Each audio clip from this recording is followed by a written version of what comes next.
কাল থেকে শুরু হচ্ছে নওতাপ। 25 মে থেকে শুরু হবে ভয়ঙ্কর গরম।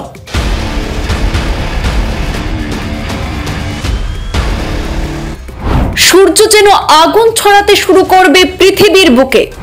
সূর্য রোহিণী নক্ষত্রে এলে জলে পুড়ে যাবে চারদিক। নাসার বিজ্ঞানীরা জানিয়েছেন আগামীকাল অর্থাৎ 25 মে থেকে শুরু হবে নওতাপ। এই 9 দিন গরম সবচেয়ে মারাত্মক উষ্ণতা ছড়াবে। নওতাপ চলবে 25 মে থেকে 2 জুন পর্যন্ত। গরমে অসুস্থ হতে শুরু করেছেন জনগণ। নাসার বিজ্ঞানীরা জানিয়েছেন আগামীকাল অর্থাৎ 25 মে থেকে শুরু হচ্ছে নওতাপ। সূর্য প্রতি বছর যে সময় রোহিণী নক্ষত্রে অবস্থান করে সেই সময়টায় সবচেয়ে বেশি গরম পড়ে। আগামীকাল সূর্য রোহিণী নক্ষত্রে প্রবেশ করবে। 15 দিন রোহিণী নক্ষত্রে অবস্থান করে মৃগশিরা নক্ষত্রে গোচর করবে সূর্য। রোহিণী নক্ষত্রে সূর্যের অবস্থানের এই 15 দিন সারা বছরের মধ্যে সবচেয়ে উষ্ণ হয়। সূর্য রোহিণী নক্ষত্রে 15 দিন থাকলেও তার মধ্যে প্রথম 9 দিন গরম সবচেয়ে বেশি মারাত্মক আকার ধারণ করে। এই 9 দিনকে নওতাপ বলা হয়। এই সময় সূর্য কিরণ সরাসরি পৃথিবীর উত্তর গোলার্ধে এসে পড়ে। এই বছর নওতাপ চলবে 25 মে থেকে 2 জুন পর্যন্ত।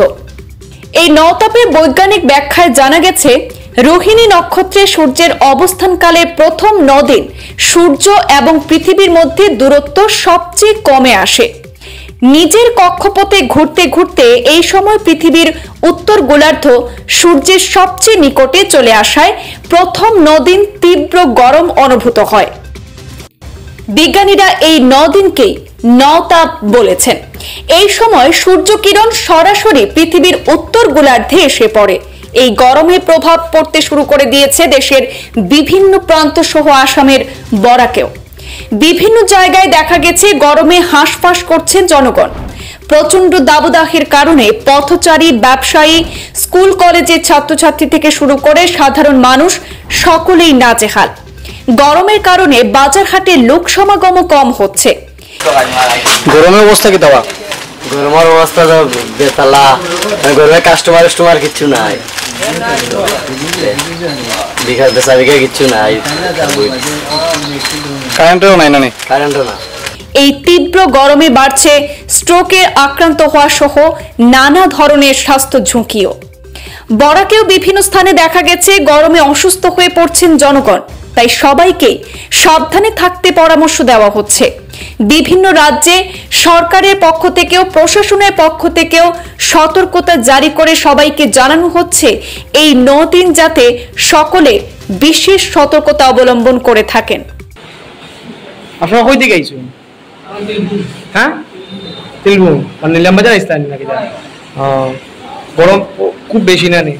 এই গরমের লাগি নি তাই অসুস্থ হইছে।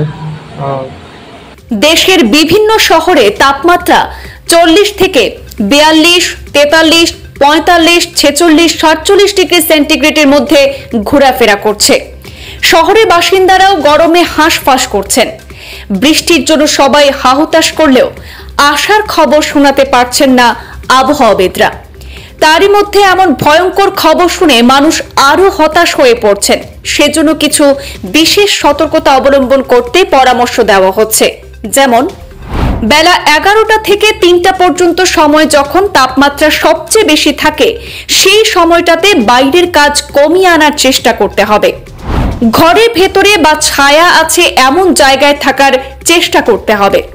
প্রচুর জল এবং তরল পানীয় যেমন শরবত, ডাব, ফলের রস পান করতে হবে। বেশি তেল মশলাযুক্ত খাবার এড়িয়ে হালকা খাবার খাওয়ার চেষ্টা করতে হবে। দিনে অন্তত 2 থেকে 3 বার স্নান করতে পারেন। বারবার মুখ এবং শরীরে জলের ঝাপটা দিন। যথেষ্ট বিশ্রাম নিতে হবে। ঢিলেঢালা এবং বাতাস পরিবহনকারী পোশাক পরুন। ঘরের বাইরে ছাতা এবং সানগ্লাস ব্যবহার করুন। অসুস্থতা বোধ করলে তাৎক্ষণিক চিকিৎসকদের পরামর্শ নিন। এছাড়াও সবথেকে গুরুত্বপূর্ণ পরামর্শ হলো বাইরে প্রচন্ড গরম থেকে ঘরে এসেই হুট করে ঠান্ডা পানীয় জল না পান করার জন্য অনুরোধ করা হচ্ছে সকলকে। গরম থেকে এসে কিছুক্ষণ ঘরের মধ্যে বসে ঠান্ডা হাওয়ায় সেখানে বিশ্রাম নিন, তারপর আস্তে আস্তে ঠান্ডা জল বা পানীয় গ্রহণ করুন। বাইরে থেকে এসেই হুট করে ঠান্ডা পানীয় ব্যবহার করবেন না, এতে মারাত্মক প্রাণের ঝুঁকি রয়েছে। এছাড়া শারীরিক অসুস্থতা বোধ করলে তাৎক্ষণিকভাবে চিকিৎসকদের পরামর্শ নিতেও বলা হচ্ছে। অতিরিক্ত গরম থেকে বাঁচতে সতর্কতা অবলম্বন করুন। আপনি এবং আপনার পরিবারের সদস্য সহ সকলকে সুস্থ থাকতে পরামর্শ দিন।